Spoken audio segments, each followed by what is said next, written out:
What's going on again, everyone? Welcome back to another episode on Let's Talk About Us with Uche. I'm your boy Uche. Today's episode is a little different. It's a very sad and emotional one today.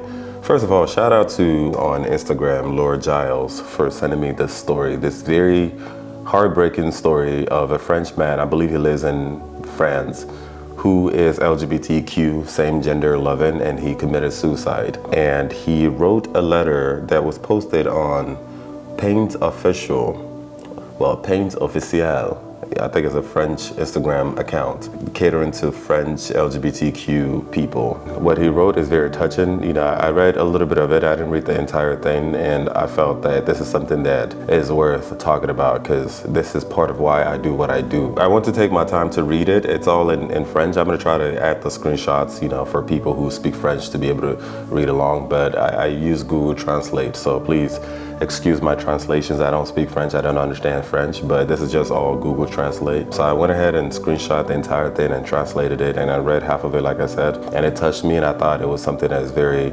worth discussing. Especially, these are topics that a lot of us within the LGBTQ community, queer community, we don't talk about enough, and this is why I do what I do. Not just as a life coach, but also as a YouTuber, content creator, and being intentional to spread awareness of our plights and struggles as queer people, especially queer people of color. I don't believe this man is a person of color. I think he's Caucasian, but still, the struggle is still there. So if you're somebody who has attempted suicide in the past, or you know somebody who's attempted suicide in the past, or you know somebody who lost their lives, who passed unfortunately from suicide, this may be triggering for you, so feel free to skip this, not a problem. But if you're comfortable with this topic, please feel free to tag along. So I'm going to pull up the translation and I'll read it out loud. Yesterday, Aurélien, a 39-year-old gay man, ended his life and left a heartbreaking farewell letter in his Instagram account just before taking action. I smile, but inside I scream. I joke, but inside I cry. In this world, we say hi, how are you, without even waiting for the answer. We dance, we laugh, we fuck, we have fun. But in the end, nothing, nothingness, the void. Who took the time to know me, to know who I really am deep inside? Too few people, probably because I hid my real discomfort from them. I don't want to make anyone feel guilty. The word is like that, hard. I find it more difficult to face every day. We are no longer interested in each other. We no longer listen to each other. Today I am an impasse. I am suffocating. I can no longer find a way out. I admit that I have never let my loved ones show any discomfort.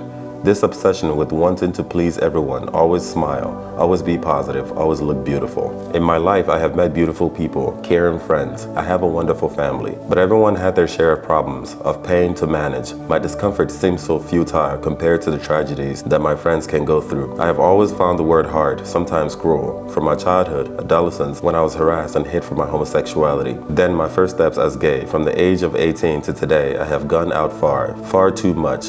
And I unfortunately found in many boys, from my first encounters and the years that followed, a lack of kindness. We repeat what we suffered as a child, visibly gay man. Some statistics say beaten children become more violent once adults, but it is possible to reverse this spiral. The middle of the night frequented in too high a dose then becomes toxic when you only frequent that. How many words, gestures, malicious attitudes, often without even realizing it. No doubt surely too because of the drugs. But despite that, I continue to go out because the loneliness weighed on me so much more. Because alone, I thought tirelessly. But paradoxically, these evenings made me think even more. And I ended up believing that I didn't know how to do anything else. Then I took drugs to stop thinking, to forget myself. I have always loved dancing. It was my first interest in nightlife.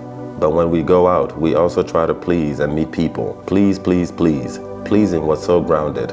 From my first outing, the cult of body is king. Physicality is the only thing that many will look at on those nights. Returning accompanied at the end of the evening was a little boost for my ego. But the next day, the ego was emptied even more.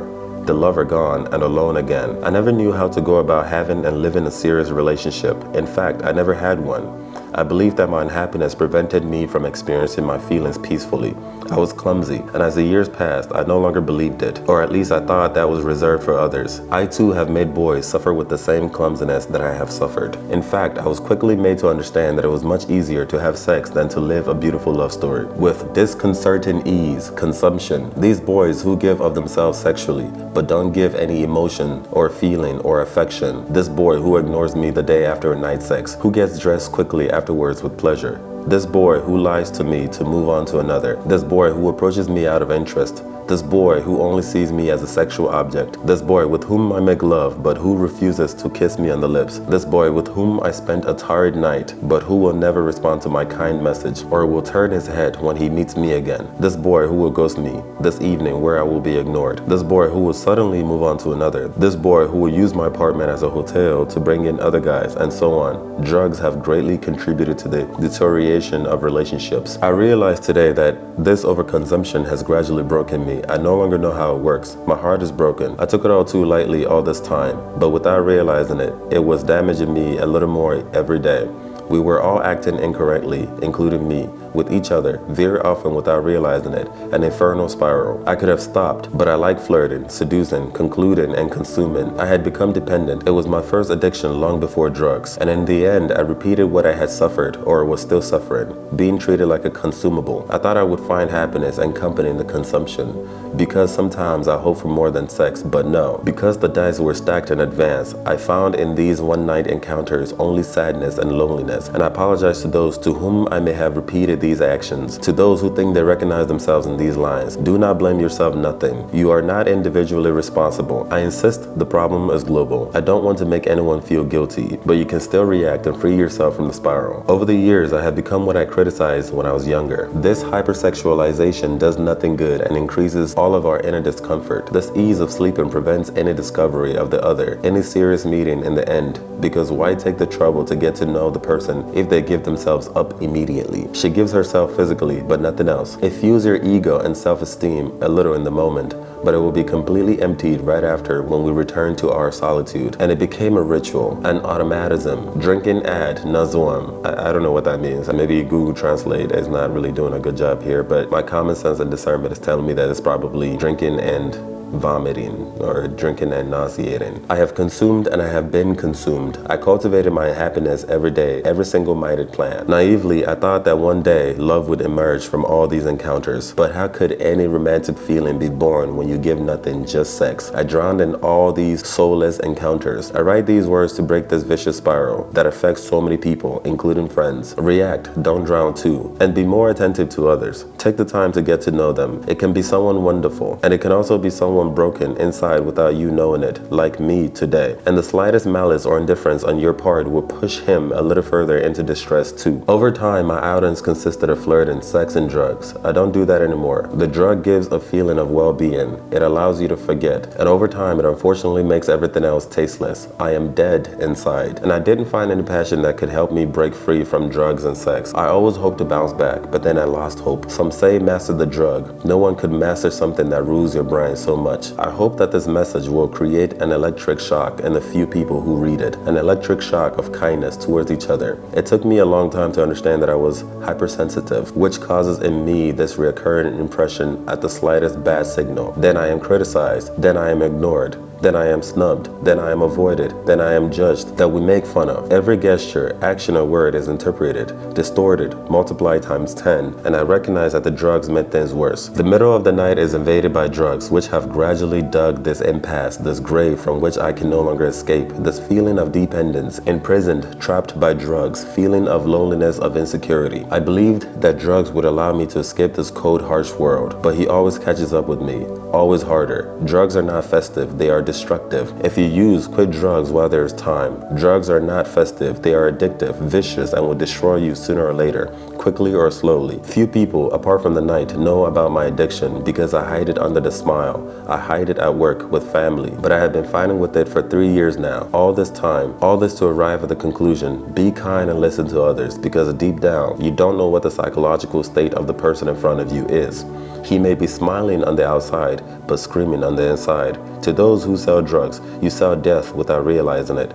Death, which is today my only way out. My family, forgive me for leaving. Don't blame yourself for anything. You were wonderful. I love you. But know that it's the best thing to do. That I would be happier up there, finally freed from all that. That this is the only way for me to get out of this impasse. That I don't want to live this life in this world anymore. Forgive me. This is the most important thing for me.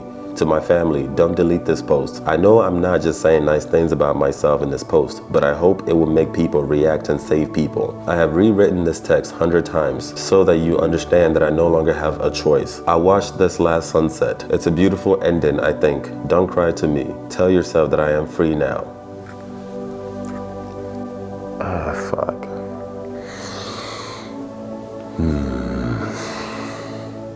This is clearly very emotional, and I'm trying not to be emotional either. I'm usually not the sentimental type of person, even though I am an empath. But part of my philosophy in life is just detached from this world, because everything in this world is an illusion. But at the same time too, I am here having a human experience, so which means that everything human ensues, feelings, emotions, empathy, and things like that. So I cannot ignore that human aspect of this pseudo reality. But this is a very emotional read. It was a lot. It really was a lot. But this is what I'm going to say. It's unfortunate that this happened, obviously. No one should have to take their life. But this is why I do what I do. So many times, a lot of us were broken from cradle. And I've talked about my story here so many times. And I still stand by it when I say, I don't know any Igbo-speaking Nigerian who has shown a quarter of the vulnerability that I've shared about myself online. And I'm not doing any of these things to seek attention, for drama, or, you know, any type of validation or clout or anything like that. I'm saying it because these are real things. These are real issues that I know that I struggle with, and I was able to navigate and overcome, and still I'm navigating through and overcoming every single day through God who strengthens me. But I also do know that there's a lot of people who are struggling with it. I feel like I have tapped into something to see all of my struggles as a blessing, and I feel like a lot of people have not. A lot of people don't see that a lot of the struggles that we go through is actually a blessing. It's an opportunity for you to leverage. It's an opportunity for you to learn. So you need to leverage that from the perspective of, this is a blessing, this is a test that I have to overcome, as opposed to letting all these things compound on you and break you to the point of no return. And I feel like there's so much distractions in the world constantly telling you what ought to be, which is not reality. And so many things are so perverted in this world, including so much distortion within the LGBTQ space itself. I remember when I interviewed Eric Woodby, he made a statement that stood out so much to me. He said when he came out of the closet, he was so excited. And when he came out of the closet, it was like, oh, what then?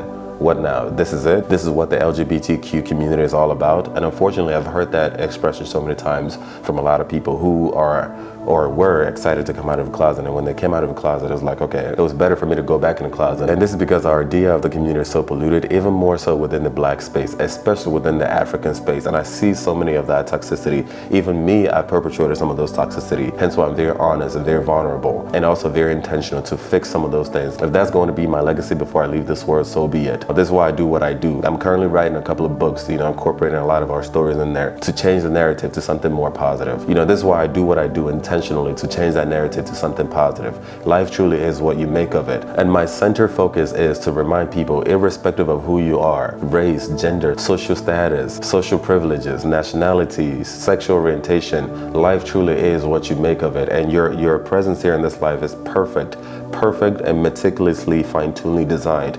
Your blessings and your disadvantages, every single one of it. The word will try to tell you otherwise, but it's your duty to leverage up on those things, irrespective of what those things are, including sexual orientation. And unfortunately, a lot of our stories, whether it's Black stories, women's stories, immigrant stories, LGBTQ stories, disabled stories, and so on and so forth, have been so perverted, so polluted, and so diluted with so much malarkey. And a lot of people, unfortunately, spiral down to the point of no return. This is why, once again, I am very intentional in doing what I do. As a life coach, as a YouTuber, podcaster, I'm currently writing 3 books and 2 spoken word albums and a whole bunch of other projects that I'm working on. Every single thing that I'm doing is basically dedicating my body, my mind, and my spirit to change our narrative. So when a younger version of myself comes out into the world, they don't see the malarkey in the community and think that they have to conform to that. Sex is a beautiful thing, but being LGBTQ should not be all about sex. There's nothing wrong with sex, there's nothing wrong with partying, there's nothing wrong with having a drink here and there.